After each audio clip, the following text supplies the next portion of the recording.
Pemirsa, polisi berhasil menangkap seorang pengedar narkoba saat melakukan transaksi di belakang rumah warga. Aksi kejar-kejaran pun mewarnai penangkapan lantaran pelaku berusaha melarikan diri. Tunggu. Ini dia.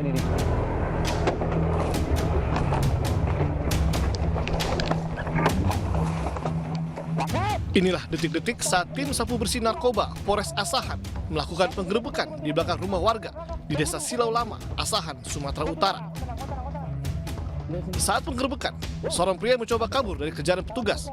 Namun aksi sigap petugas akhirnya membuat pelaku tak berkutik. Pelaku pun tak bisa mengelak setelah petugas menemukan 3 bungkus paket sabu seberat 1 gram yang disembunyikan pelaku di sebuah batang kelapa.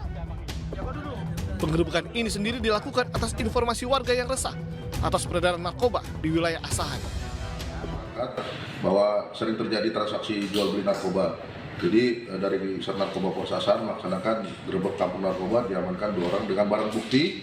Barang bukti yang diamankan 1 kulit besar plastik berisikan 1 gram narkotika jenis sabu. Usai ditangkap, pelaku langsung digiring ke Mapolres Asahan guna pemeriksaan lebih lanjut. Pelaku pun dijerat Undang-Undang Narkotika dengan ancaman kurungan penjara di atas 5 tahun. Dari Asahan, Sumatera Utara, Ulil Amri, iNews melaporkan. Pemirsa, polisi menggagalkan penyeludupan narkoba jenis sabu di Pelabuhan Awerange, Kabupaten Baru, Sulawesi Selatan. Pelaku ditangkap saat turun dari kapal kayu dengan barang bukti sabu seberat 30 kg.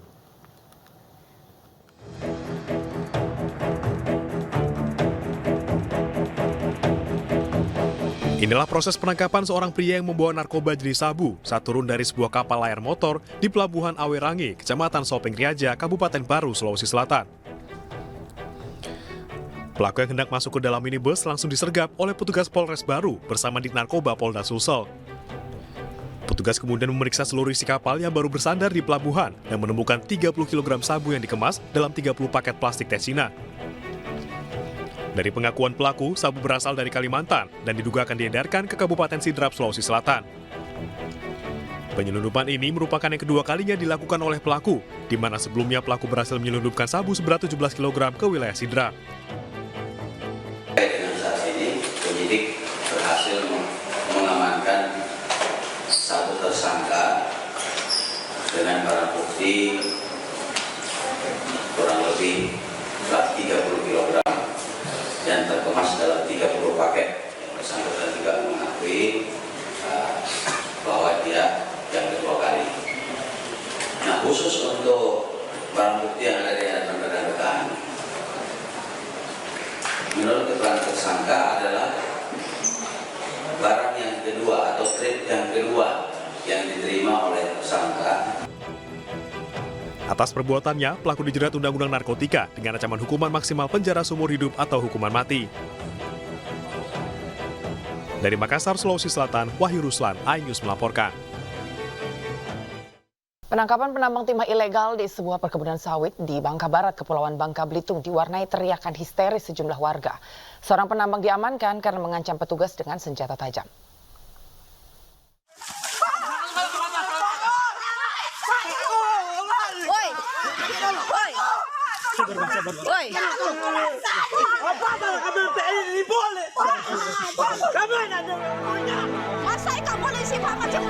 Penangkapan penambang timah ilegal di sebuah perkebunan sawit di Bangka Barat, Kepulauan Bangka Belitung berlangsung dramatis.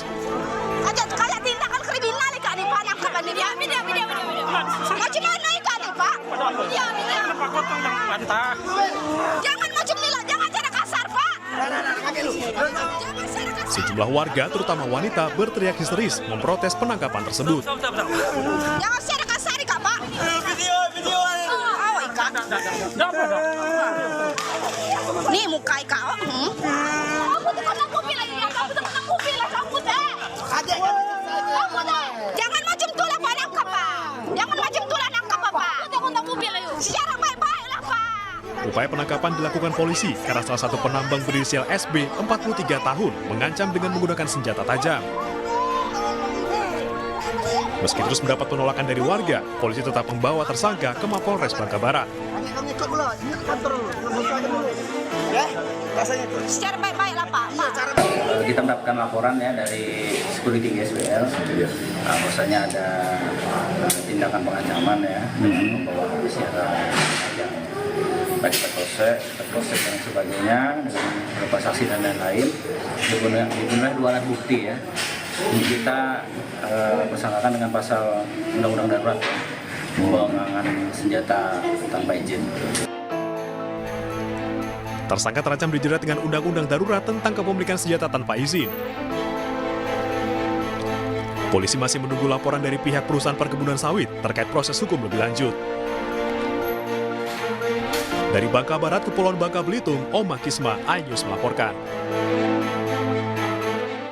Polisi berhasil menangkap pelaku pembunuhan wanita yang ditemukan tewas dalam koper di Bekasi, Jawa Barat. Pelaku berinisial AA ditangkap di tempat persembunyiannya di Palembang, Sumatera Selatan. AA warga kampung Sumur Daon, Tangerang, Banten tertunduk lemas ketika ditangkap tim gabungan Jatantras Polda Metro Jaya, Polres Metro Bekasi, dan Polrestabes Bandung. Pria 29 tahun ini ditangkap karena terlibat kasus pembunuhan wanita yang ditemukan tewas di dalam koper di Cikarang, Bekasi, Jawa Barat. AA ditangkap di tempat persembunyiannya di Palembang, Sumatera Selatan. Kasus ini terungkap dari rekaman CCTV saat pelaku dan korban masuk ke sebuah hotel di kawasan Cikarang pada Rabu pagi.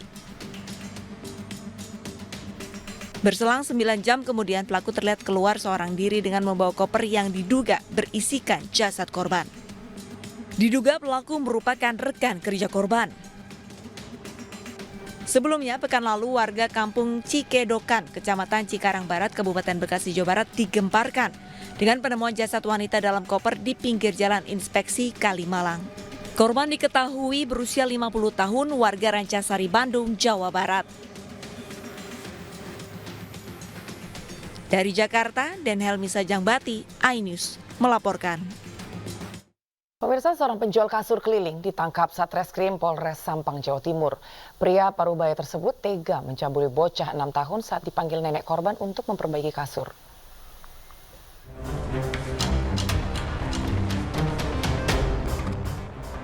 Y, pria 51 tahun asal Bangkalan, Jawa Timur, terpaksa dihadiahi timah panas usai berusaha kabur dari sergapan petugas Satreskrim Polres Sampang. Pelaku yang merupakan penjual kasur keliling tega mencabuli bocah 6 tahun. Awalnya pelaku dipanggil nenek korban untuk memperbaiki kasur di rumahnya di Desa Madeh, Sampang. Namun ketika berada di kamar, pelaku melihat korban dan langsung melakukan aksi bejatnya. Berawal dari nenek korban memanggil tukang kasur yang sudah jadi langganan untuk memperbaiki kasur.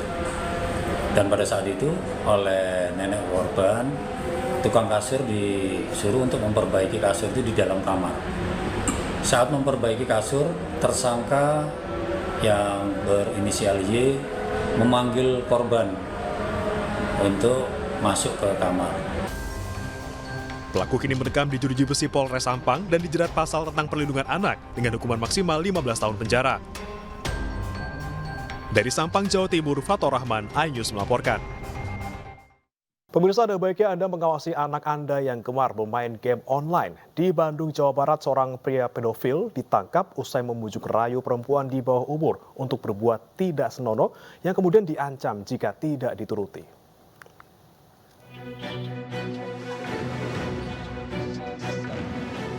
Pemuda 27 tahun ini ditangkap di Treskrimsus Polda Jawa Barat di rumahnya di Serdang Bedagai, Sumatera Utara. YPS ditangkap lantaran dilaporkan telah berbuat asusila ke anak perempuan yang masih 13 tahun asal Tasikmalaya. Korban dan pelaku berkenalan di game online yang berlanjut ke pesan singkat WhatsApp. Termakan bujuk rayu pelaku, korban mengirimkan foto dan video tidak pantas. Polisi menyita sejumlah ponsel dan tangkapan layar percakapan cabul pelaku ke korban sebagai barang bukti. Jika kemauan tersangka tidak dipenuhi, tersangka mengancam atau menakut-nakuti korban dengan cara melukai diri sendiri dengan mengirimkan video tangan tersangka yang terluka atau berdarah. Dari hasil pemeriksaan sementara, Pelaku mengaku baru pertama kali melakukan perbuatan asusila tersebut. Namun polisi masih mendalami untuk mengetahui motif, termasuk kemungkinan adanya korban lain. Atas perbuatannya, pelaku dijerat pasal berlapis Undang-Undang Perlindungan Anak dengan ancaman hukuman 5 tahun penjara.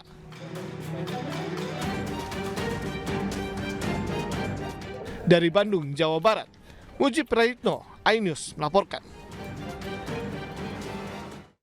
Pemirsa, Ketua Lembaga Perlindungan Anak Indonesia, Seto Mulyadi, menyoroti dampak negatif game online. Kak Seto meminta pemerintah untuk aktif melindungi anak-anak melalui berbagai regulasi.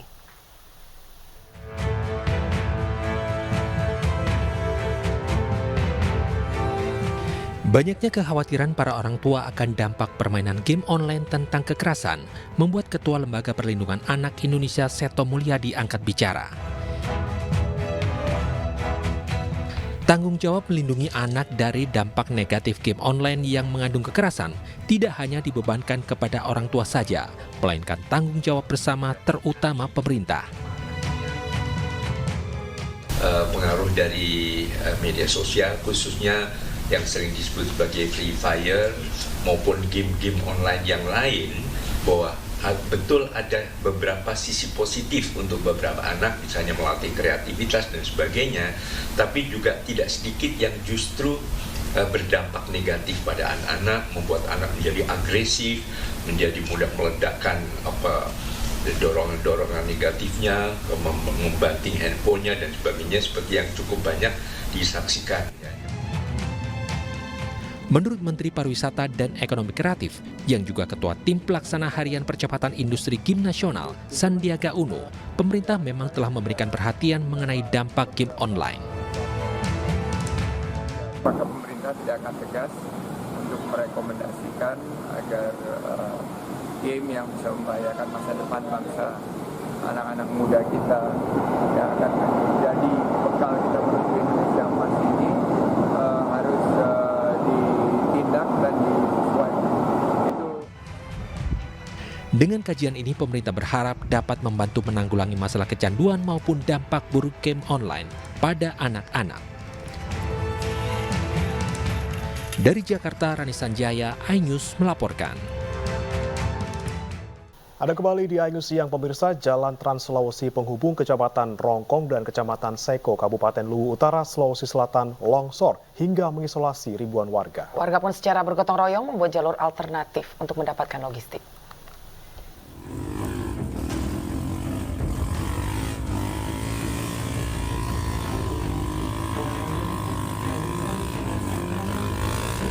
Sejumlah warga di 12 desa di Kecamatan Seko, Kabupaten Luwu Utara, Sulawesi Selatan terisolir akibat bencana tanah longsor yang terjadi di sejumlah titik. Bencana longsor susulan yang terjadi di Desa Rindik Alo, Kecamatan Rongkong membuat badan jalan amblas.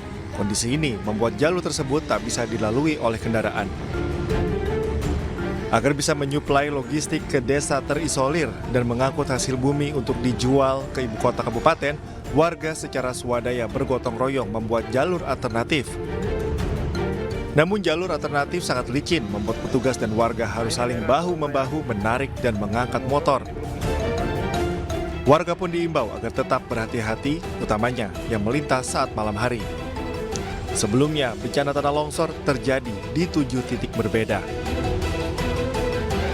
Kalau kita lihat lokasi titik kejadian ini, kurang lebih sekitar 25 meter badan jalan yang terputus akibat adanya cuaca arus hujan yang cukup keras, cuaca ekstrim, sehingga menyebabkan terjadinya longsor. Warga berharap pemerintah segera membenahi material longsor yang menutupi akses jalan dan membangun jalur baru. Dari Kabupaten Luwu Utara, Sulawesi Selatan, Nasruddin Rubak, iNews melaporkan. Sementara itu, pemirsa, dampak erupsi Gunung Ruang Bandara Internasional Samratulangi memperpanjang masa penutupan sampai dengan Kamis 2 Mei pukul 12 waktu Indonesia Tengah.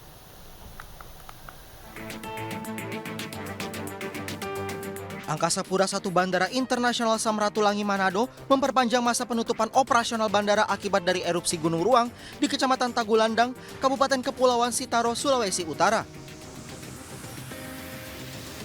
Penutupan dikeluarkan pihak Angkasa Pura atas koordinasi bersama BMKG dan stakeholder terkait untuk memperpanjang masa penutupan bandara Rabu 1 Mei pukul 12.00 sampai Kamis 2 Mei pukul 12.00 waktu Indonesia Tengah.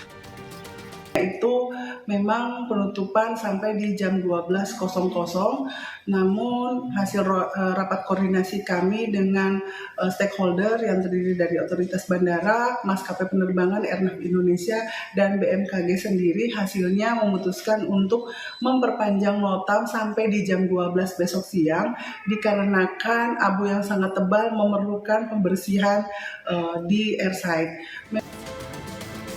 Pihak maskapai juga memberikan opsi untuk refund ataupun reschedule dikarenakan seluruh pesawat gagal terbang. Dari Manado, Sulawesi Utara, Jeffrey Langi, iNews melaporkan. Dan untuk mengetahui informasi terkait dengan situasi terkini di Gunung Ruang, pemirsa, kita bergabung dengan rekan Jeffrey Langi di Desa Bahoy, Pulau Tagulandang, Kabupaten Sitaro, Sulawesi Utara. Selamat siang, Jeffrey. Seperti apa kondisi Gunung Ruang saat ini di belakang Anda? Apakah masih terpantau adanya erupsi? Ya, Bermana dan Anggi, dapat saya laporkan saat ini saya berada di Desa Bahoy, Pulau Tagulandang, Kabupaten Kepulauan Sitaro, Sulawesi Utara. Di belakang saya ini adalah Gunung Ruang, di mana sampai saat ini Gunung Ruang sudah mulai menurun aktivitasnya, hanya terlihat asap putih tipis membumbung di atas kawah Gunung Ruang. Dan status Gunung Ruang sendiri masih berada di level 4 atau awas, dan tetap dihimbau kepada masyarakat untuk tidak beraktivitas di radius atau zona merah sekitar 7 km. Dan sementara untuk pengungsi yang ada di Kabupaten Kepulauan Sitaro dampak erupsi Gunung Ruang berjumlah 6.609 jiwa dan 1.500 lainnya sudah mengevakuasi keluar Pulau Tagulandang, yakni di Kota Bitung dan Kota Manado. Sementara yang lain yang seperti lihat juga di belakang saya ini ada pemukiman warga yang sebagian besar sudah tidak ditinggali. Mereka lebih memilih keluar dari Pulau Tagulandang karena menurut mereka di lokasi ini rumah mereka tidak bisa ditinggali. Sementara di posko pengungsian mereka sulit untuk mendapatkan makanan setiap saat dan menurut mereka lebih nyaman mereka berada bersama dengan keluarga mereka yang ada di luar Pulau Tagulandang. Ya, Anggi dan Bermana. Dan sejauh ini apakah semua warga memang sudah dievakuasi atau proses evakuasi masih terus berjalan, Jeffrey? Ya, sampai saat ini proses evakuasi keluar Pulau Tagulandang masih terus berjalan, di mana pemerintah menyiapkan 5 kapal yang disiapkan, yakni 2 kapal feri, 1 KRI Kakap TNI Angkatan Laut, 1 kapal bea cukai yang baru diterjunkan tadi pagi, dan juga 1 kapal Basarnas. Dan masing-masing kapal memiliki kapasitas 100 sampai 200 jiwa penumpang yang bisa diisikan ke Kota Bitung maupun ke Kota Manado. Ya, Anggi.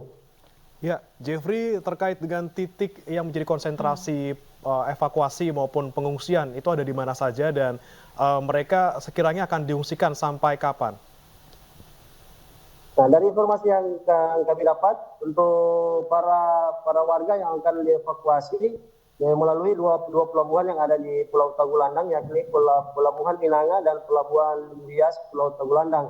Yakni di Pulau Minanga itu tersedia kapal feri, dan di Pelabuhan Bias Pulau Tagulandang tersedia KRI Kakap, kapal Basarnas dan kapal bea cukai yang sekali jemput pasti sekira 100 sampai 200 pengungsi.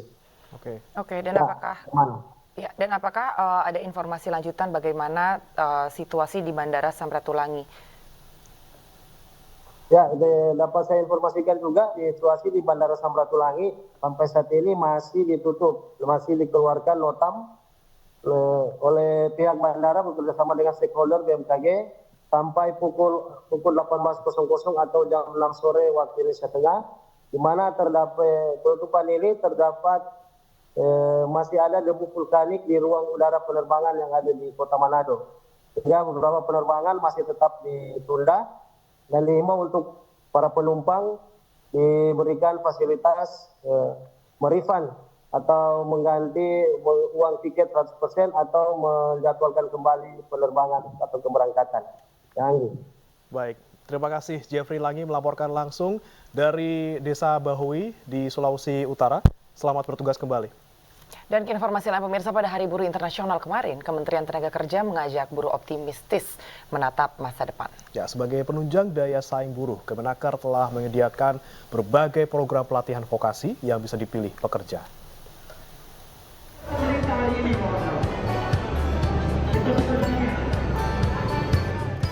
Tanggal 1 Mei diperingati sebagai Hari Buruh Internasional atau May Day. Di Jakarta, buruh turun ke jalan menyuarakan tuntutan mereka pada pemerintah. Pada kesempatan ini, Kementerian Tenaga Kerja mengajak serikat pekerja dan pengusaha optimistis menatap masa depan yang penuh dengan tantangan. Di hari peringatan May Day 2024, pemerintah meluncurkan keputusan Menteri Ketenagakerjaan nomor 76 tahun 2024 tentang pedoman pelaksanaan hubungan industrial Pancasila yang menekankan prinsip kerja bersama yang harmonis dan produktif. Kemenaker ini mencakup 6 prinsip dan 2 asas dalam mewujudkan hubungan industrial Pancasila. Diawali tadi ada komitmen dari 7 perusahaan yang diwakili oleh manajemen maupun serikat pekerja buruh berkomitmen untuk membangun hubungan industrial Pancasila. Selain itu, Kemenaker juga telah menyediakan berbagai program pelatihan vokasi di Balai Latihan Kerja Komunitas dan Balai Pelatihan. Program pelatihan ini meningkatkan kompetensi pekerja buruh agar tangguh di era digital yang terus berubah. Tim Liputan melaporkan.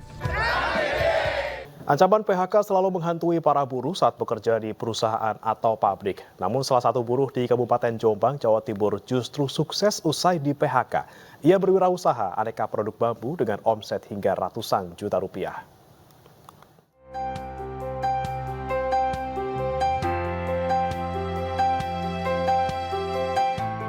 PHK ternyata bukan akhir segalanya.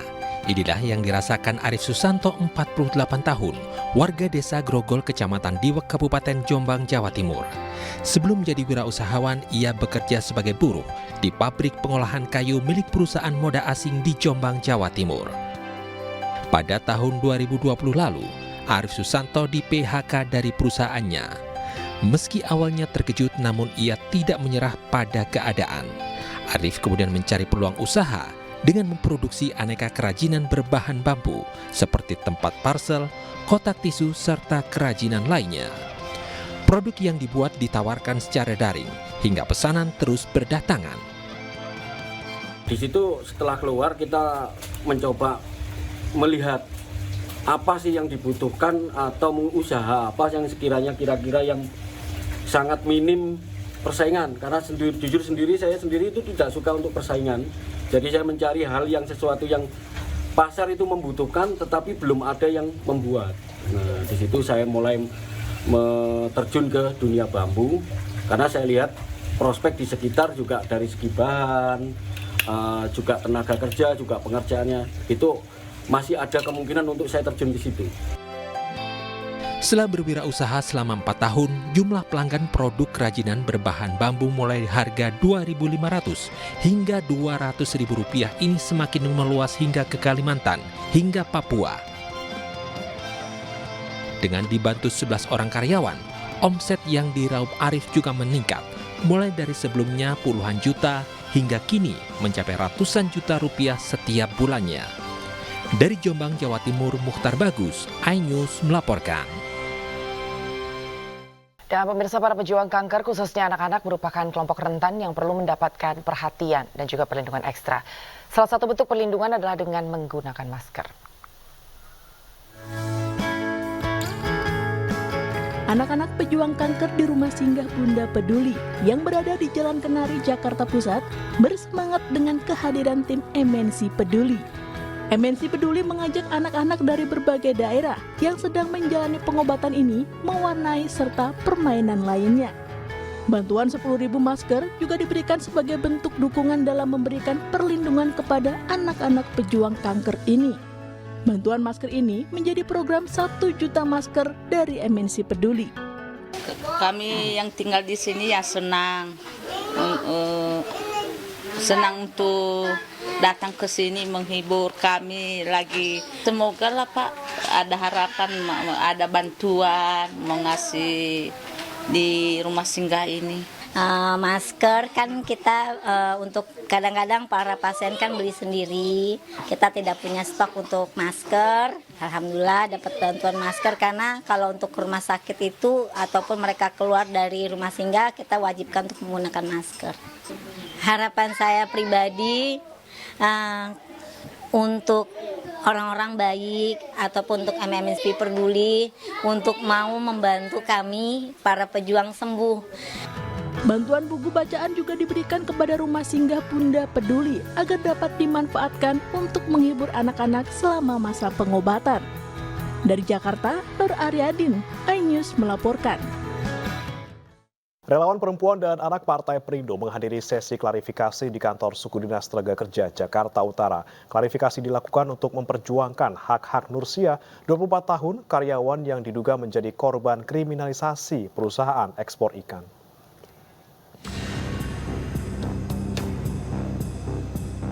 Mewakili Nursiah, Ketua Umum RPA Partai Perindo Jenny Latumahina mendatangi kantor Suku Dinas Tenaga Kerja Jakarta Utara. Kehadiran RPA Perindo dalam sesi klarifikasi ini untuk mempertanyakan hak-hak Nursiah di perusahaan tempatnya bekerja. Pasalnya hak Nursiah selama lebih dari 5 tahun bekerja tidak diberikan, diantaranya jam sostek dan upah harian tidak sesuai ketentuan. Tapi kami akan membawa proses ini ke jalur hukum, kami akan melapor ke Polda dan juga ke kementerian yang terkait. Kepada kementerian untuk melihat karyawan-karyawan kita ini banyak dilanggar hak-haknya, namun tidak terdeteksi oleh pemerintah. Setelah dituntut 1 tahun 10 bulan penjara di Pengadilan Negeri Jakarta Utara, Nursiah akan menyampaikan pledoi atau nota pembelaan dalam sidang lanjutan pada Kamis 2 Mei 2024. Dari Jakarta, Rizky Ihwal, iNews melaporkan. Kementerian Agama bersama dengan pemerintah Arab Saudi secara resmi melarang haji backpacker. Sanksi tegas juga telah disiapkan oleh otoritas terkait bagi seluruh pelanggar.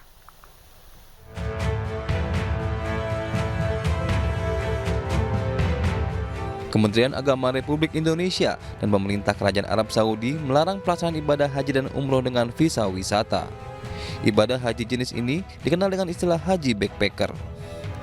Otoritas Arab Saudi menegaskan tren haji backpacker, melarang aturan yang berlaku dari pihak Kerajaan Arab Saudi. Pihak Arab Saudi secara tegas melarang penggunaan visa selain visa umroh dan haji. Sementara Kementerian Agama Republik Indonesia telah menyiapkan serangkaian sanksi pada travel atau penyelenggara haji dan umroh yang melanggar aturan.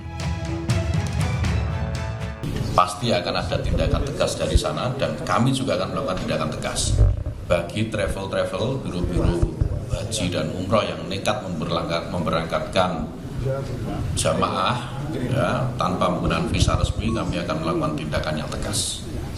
Jadi mohon ini disampaikan kepada publik, oleh saudara-saudara saya ini, kawan-kawan media ini, agar semua calon jamaah ini tahu bahwa kalau berangkat haji harus menggunakan prosedur yang benar.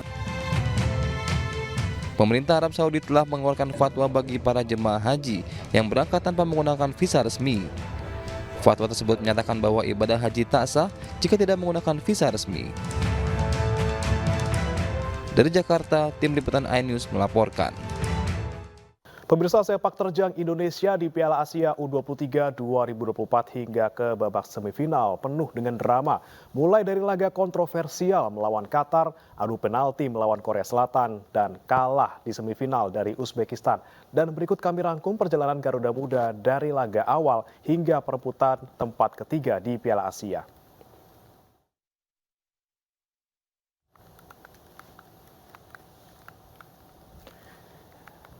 Ya, pemirsa, laga perdana Indonesia ini dimulai pada saat melawan tuan rumah Qatar, di mana Indonesia ini penuh dengan kontroversi karena diduga dicurangi oleh wasit. Pelatih timnas U23 Sintayong bahkan menyebut laga ini sebagai laga komedi. Indonesia harus menelan pil pahit kalah dari tuan rumah Qatar dengan skor 0-2. Namun kekalahan menyebalkan tersebut tidak menundukkan timnas pemirsa. Garuda Muda justru bangkit saat melawan Australia di laga kedua grup A. Indonesia meraih kemenangan penting dengan skor 1-0. Kemenangan inilah yang kemudian membuat Indonesia seakan meledak di Piala Asia U23. Buktinya nih pemirsa, saat laga terakhir grup A melawan Yordania, Indonesia unggul jauh dengan skor 4-1. Kemenangan ini sekaligus memastikan Indonesia lolos ke perempat final. Target sudah terpenuhi, namun apakah Indonesia kemudian berhenti di perempat final? Ternyata tidak pemirsa, Indonesia justru semakin menggila saat melawan Korea Selatan. Pertandingan berlangsung alot selama 120 menit dengan skor imbang 2-2. Kemudian lewat adu kiper, timnas unggul dari Taekgyeok Warriors 11-10. STY akhirnya memenuhi janjinya untuk membawa Garuda Muda ke semifinal Piala Asia. Namun di babak semifinal, Indonesia harus mengakui keunggulan dari Uzbekistan dengan skor akhir 0-2. Meski harapan mencapai partai final harus pupus, namun harapan Indonesia tampil di Olimpiade Paris 2024 tetap terbuka jika mampu menang pada duel perebutan juara ketiga.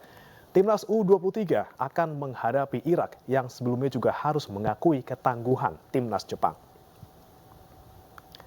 Dan pemirsa, duel seru antara Indonesia U23 melawan Irak U23 akan digelar di Stadion Abdullah bin Khalifa, Doha.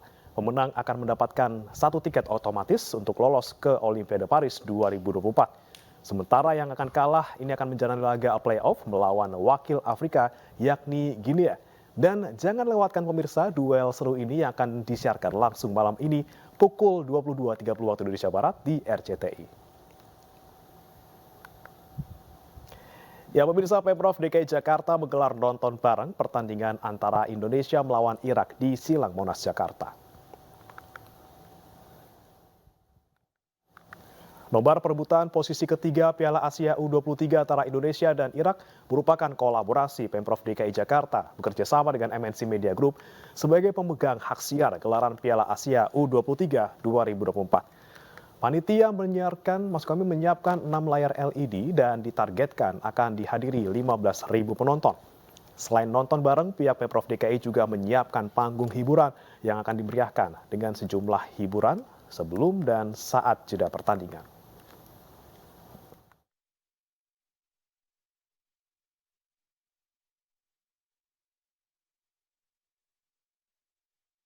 Dan kita akan pantau persiapan di sana pemirsa. Sudah bergabung bersama kami rekan Hadisti Arifa di Silang Monas. Hadisti, bagaimana sejauh ini persiapan di sana untuk nonton bareng nanti malam?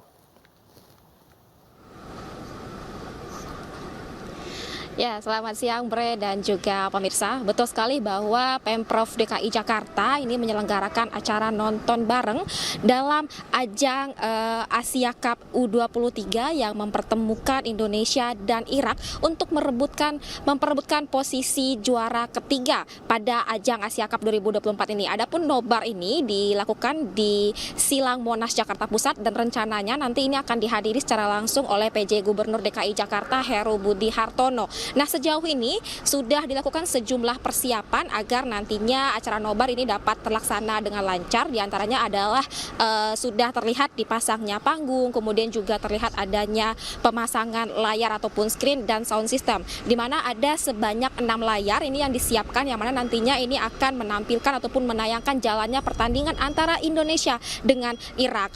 Bre dan juga pemirsa, memang pada Liga malam hari ini tentu menjadi penentu siapa yang layak untuk mengantongi tiket Olimpiade Paris 2024. Sebelumnya Indonesia ini gagal mendapatkan tiket Olimpiade Paris 2024 ini usai kalah melawan Uzbekistan pada babak semifinal di hari Senin kemarin, sehingga tentunya pertandingan malam ini menjadi salah satu kesempatan tim Garuda Muda Indonesia untuk dapat melenggang ke Olimpiade Paris 2024. Di mana jika pada malam hari nanti Indonesia ini dapat menang, artinya Indonesia kembali mencetak sejarah setelah 68 tahun lalu pernah lolos dalam Olimpiade di ajang sepak bola. Kemudian juga jikapun Indonesia terpaksa harus kalah di pertandingan malam ini, masih ada peluang lainnya untuk dapat melenggang ke Olimpiade Paris 2024, yakni adalah dengan melawan perwakilan dari negara Afrika yakni Guinea dalam babak playoff di Olimpiade Paris 2024. Nah, dihimbau kepada masyarakat ini dapat secara beramai-ramai untuk hadir menyaksikan nonton bareng di pertandingan Indonesia versus Irak pada malam hari nanti di Silang Monas, di mana untuk acara nobar ini diselenggarakan secara gratis tanpa dipungut biaya apapun. Dan nantinya memang juga selain dari pertunjukan pertandingan juga akan ada panggung hiburan dan ditargetkan untuk penonton pada malam hari ini akan ada sekitar 10 hingga 15.000 orang. Bre? Baik, terima kasih Hadi Syarifah melaporkan langsung dari Silang Monas, Jakarta. Selamat bertugas kembali. Pemirsa, Pengadilan Tata Usaha Negara Jakarta menggelar sidang perdana gugatan PDI Perjuangan terkait dugaan perbuatan melawan hukum oleh Komisi Pemilihan Umum.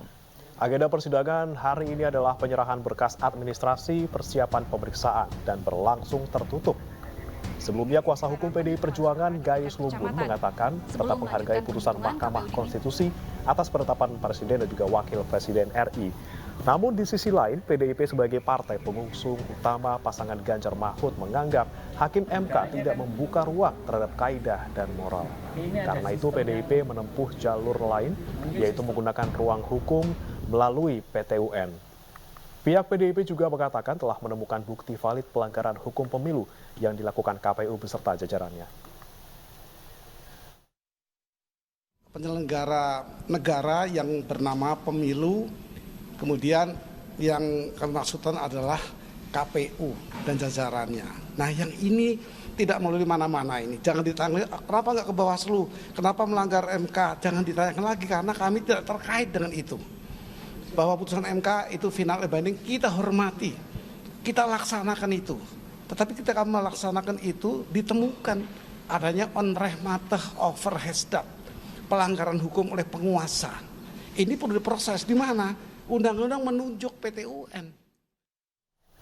Dan kini informasi lain pemirsa, di Kabupaten Bogor, Jawa Barat, gangster terekam CCTV saat menyerang petugas SPBU yang tengah berjaga. Tidak ada korban dalam peristiwa ini, namun mereka merusak 1 unit motor dan juga fasilitas SPBU.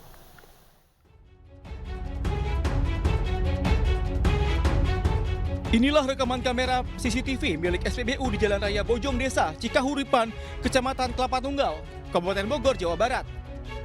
Terlihat aksi komplotan gangster saat menyerang petugas SPBU. Para pelaku masuk ke area SPBU secara tiba-tiba dengan membawa senjata tajam jenis celurit dan mengancam salah satu petugas yang sedang berjaga. Meski petugas SPBU berhasil selamat, namun para pelaku merusak 1 unit motor milik petugas SPBU dan juga merusak sejumlah fasilitas milik SPBU. Yang gangster itu menurutnya itu operatornya ikut dalam yang orang yang mereka incar. Terus mereka datang ke sini kejar operator SPBU-nya sambil bawa senjata tajam.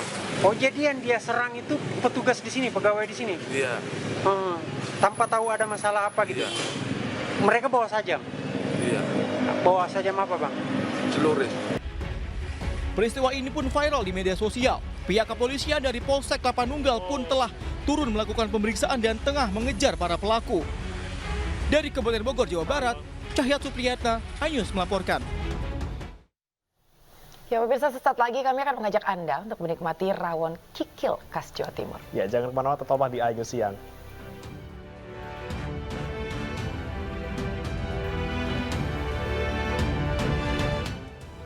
Kembali bersama kami di iNews Siang. Pemirsa, kalau Anda bingung mau nyari makan siang apa gitu ya, mungkin Anda bisa ke Surabaya karena ada makanan khas dari sana nih ya. Ya, ini makanannya itu sebetulnya bisa dicari di mana-mana. Ini Betul. daging diiris tipis, dimasak dengan kaki bre atau kita kenal dengan nama kikil sapi. Ya, jadi ada campuran rempah-rempah kuah hitam. Waduh, apalagi kalau mungkin kalau pemirsa nebak rawon, betul ya. Karena betul yang akan kita bahas ini adalah rawon, kuliner aneka daging yang harus Anda cicipi, terutama kalau Anda suka kuliner yang legendaris.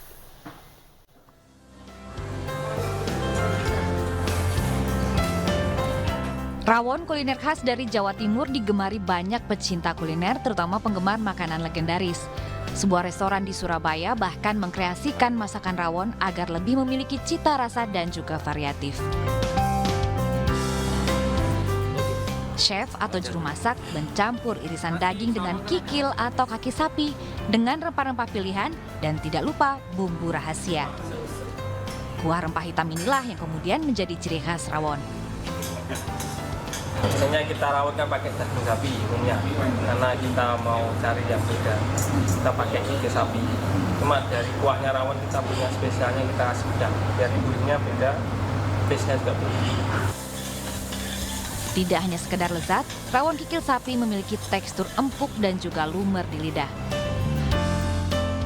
Untuk taste-nya beda dari rawon yang lain.